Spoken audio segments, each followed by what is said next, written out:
suis étudiant en filière ferroviaire et je suis à l'ESTACA depuis l'année dernière, depuis ma 3e année. J'ai fait un stage cet été au RTRI, le Railway Technical Research Institute au Japon. Mes missions, c'était principalement au sein du laboratoire d'aérodynamique ferroviaire, de faire une étude sur des phénomènes aérodynamiques générés par un train au passage. C'était justement pour étudier l'impact que peuvent avoir des vents générés par des trains à haute vitesse sur les voyageurs ou les personnes qui font de la maintenance à côté. Il y a 2 grandes choses que j'ai pu réaliser pendant ce stage. Premièrement, c'est mettre en œuvre mes compétences linguistiques, parce que j'apprenais le japonais depuis un moment, et ça m'a fait plaisir de pouvoir pratiquer.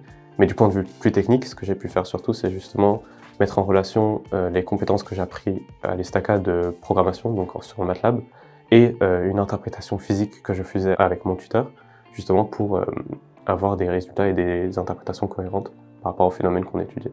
Moi, de base, je suis une personne qui est fortement intéressée par la culture japonaise et le Japon en soi.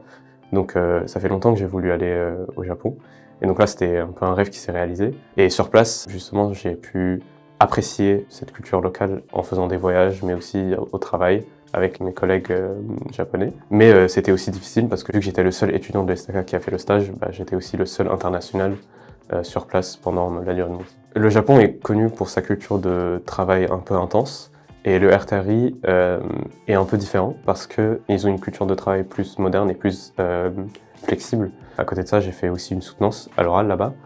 J'ai pu faire l'introduction en entière en japonais. Et donc ça, c'était aussi un grand moment de fierté pour moi parce que du coup, ça a montré l'évolution de mon niveau. La raison principale pour laquelle j'avais voulu faire ce stage, c'est que c'était de la recherche.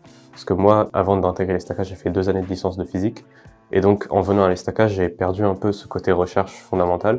Et j'ai voulu faire le lien entre le ferroviaire et la recherche, et là c'était l'opportunité parfaite. Donc justement, ce que ça m'a permis de faire, c'est de me conforter dans mon choix, de voir que j'apprécie bien l'ingénierie ferroviaire, parce qu'on peut quand même retrouver des études théoriques et des projets de recherche derrière.